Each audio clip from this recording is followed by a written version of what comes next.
I'm telling you, these countries are calling us up. 你咁樣講，令到嗰啲曾經真係打咗俾你，諗住向你哋伸出善意談判之手嘅大佬們，情何以堪啊？ They are dying to make a deal. Please, sir, make a deal. I'll do anything. I'll do anything, sir. 佢話嗰啲大佬們親吻佢嘅囉柚啊！ Kissing my ass. Kissing my ass. 哇真係要頒翻一個最善於挖苦別人嘅獎俾佢。哇！記者問佢：你星期一先話關稅唔會暫停，你今日就暫停？跟住佢就腦筋急轉彎，理直氣壯咁樣講。It's not a question of that. You have to have flexibility. 佢話做人要有彈性啊！當我前面有一埲牆，我話要穿過去，實際上我可能會從兩邊繞過去，或從地下轉過去。 You have to be able to go under the wall, around the wall, or over the wall.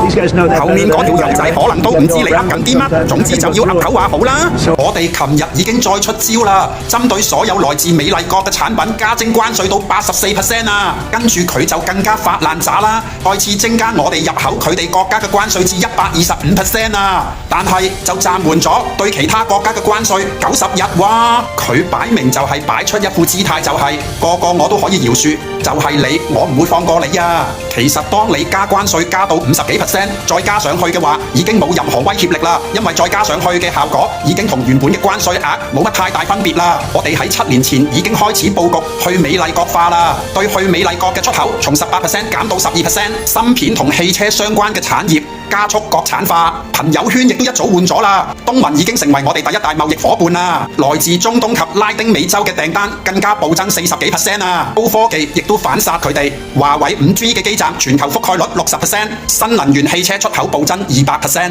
以上種種都逐漸令我哋喺呢場貿易戰裏面立於不敗之地。反觀佢哋35萬億國債壓頂，製造業空心化20年，加徵關稅只會令類似沃爾瑪嘅超級市場貨價上漲，最終佢哋嘅老百姓成為呢場貿易戰最大嘅受害者啊！所以喺呢場貿易戰裏面，我哋會逐漸取得主導權，我哋可以逼翻佢去翻談判桌上，乖乖地同我哋去協商啊！我係香港尖記，同大家用雪亮嘅眼睛看清楚呢個世界發生緊咩事情。